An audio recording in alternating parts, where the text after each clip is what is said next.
थमिनी Iran Israel America संघर्ष मैदान में छिड़िलाणी आउ एक लड़ई पाकिस्तान को खोला धमक देला तालिबान। अफगानिस्तान एवं पाकिस्तान मध्य चली उत्तेजना प्रतिदिन वृद्धि पाउछि। एही संघर्ष एक मास पूरण होबाकु जाउछि, तथापि कमिबार कौनसी संकेत नहीं। प्रकृत में परिस्थिति द्रुत गति रे खराब होछि। सोमवार विलंबित राति रे पाकिस्तान अफगानिस्तान काबुल एक निशा पुनर्वास केन्द्र को टार्गेट करथिला। एही आक्रमण रे 400 रु अधिक लोक प्राण हराइछन्ति। पाकिस्तान आक्रमण पर तालिबान कठोर भाव में कहिछि जे एबे आलोचनार समय शेष हो जाइछि। कूटनीति किंबा आलोचना काम करिबो नाही। आमे एबे केवल पाकिस्तान ठारू प्रतिशोध नेबु। तालिबान मुखपात्र जाबिहुल्ला मुजाहिद कहिसंती जे पाकिस्तानी सेना काबुल अनेक लक्ष्यस्थल उपरे आक्रमण करिछि। एही आक्रमण पर इस्लामाबाद सहित कूटनीति एवं आलोचनार समय शेष हो जाइछि। से कहिसंती जे आलोचना करिबा परिवर्ते सेमाने प्रतिशोध नेबाकू चाहुछंती।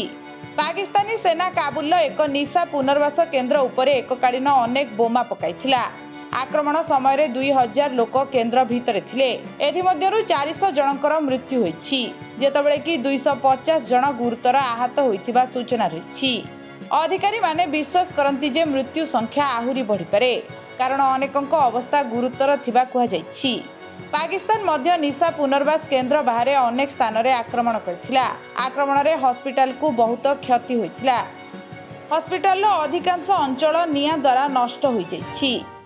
फेब्रुआरी 21 तारिख रे होइथिबा आक्रमण पर अफगानिस्तान एवं पाकिस्तान मध्य उत्तेजना वृद्धि पाइछि। एही आक्रमण पर अफगानिस्तान एवं पाकिस्तान उभय परस्पर उपरे बारंबार आक्रमण करछन्ति। उभय देश द्वारा आक्रमण रे शह शह लोक प्राण हराइछन्ति। आउ हजार हजार लोकंकु निज घर छाड़िबाकू बाध्य करा जाइछि। ब्यूरो रिपोर्ट, ओडिशा संवाद।